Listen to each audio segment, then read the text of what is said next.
deputy. Now, I have the privilege of appearing before this committee. But if you ask me, sir,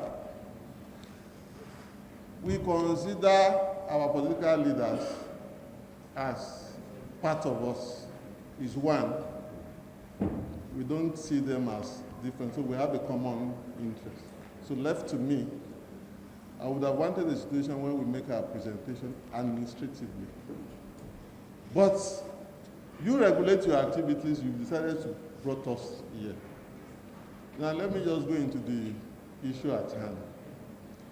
I was part of, or rather the management was part of the conceptualization of this bill. There's a similar bill in the Senate, but we observe that the version of the House has been distorted a little bit.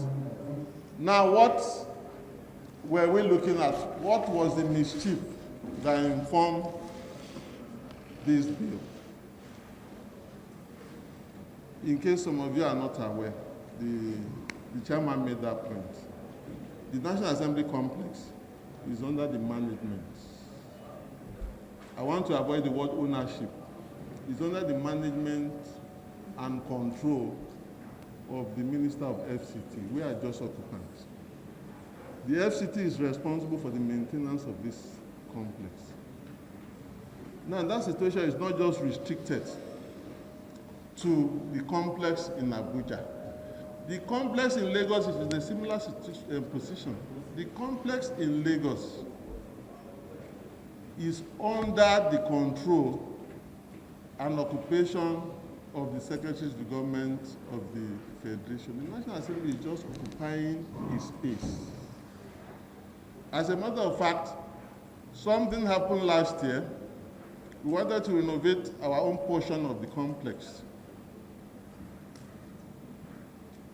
The main occupant actually objected to it, even though we've actually awarded the contract. The contractor could not mobilize to site. Now, what is the implication of this? We see this as derogation of the concept of separation of powers. How can we have a parliament that don't have control over its facilities? It's not done. I don't know of any. That is what informed us saying we need to. Now, these two functionaries that I mentioned, the FCDA is not just in control administratively. The FCDA is empowered by the FCDA Act of 1976. Or they are responsible for the building of public buildings. And once they build, they manage. That had been the situation since 1979. National Assembly is not the only agency in that position. Even the Supreme Court complex is under FCDA. But it's not good for Parliament. It's not good for Parliament. That's why we are saying we need to rejig the law. And that is what informed the idea of this bill. But looking at this bill, our original concept is to strip these agencies and vest the authority, the ownership, control, management, to use your language, maintenance of this complex on the National Assembly management. That is the original concept. And why do we have to take that position? You all know that the office of the clerk to the National Assembly is a creation of the Constitution. And the clerk doubles as the chief executive and accounting officer of the National Assembly. By virtue of that, all the assets and liabilities of the National Assembly is in the custody of the clerk. We should not be seen holding a different position from the members who are our political leaders. Looking at the tone of this bill, we're in support of this bill. but we are just saying certain things need to be rejected for posterity. Because I wouldn't want a situation where the House now acts in vain. In terms of structure, we already have the structure in place. Yes,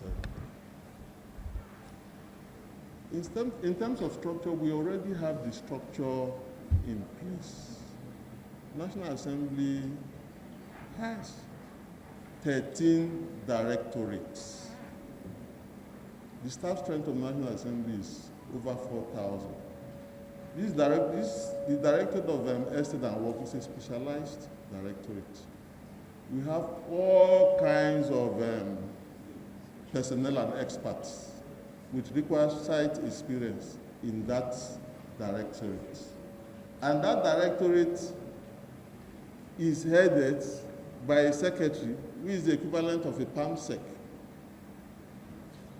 So if you are creating an agency to perform the same role, as the clerk to the National Assembly, I'm concerned, given the chain of command, the DG you are proposing is subordinate to the Secretary, Estate and Work, not to now talk to my office. Obviously, we need to streamline, because I see that as a recipe for conflict of role. Now, I'm equally concerned. This House, severally, you've passed resolution.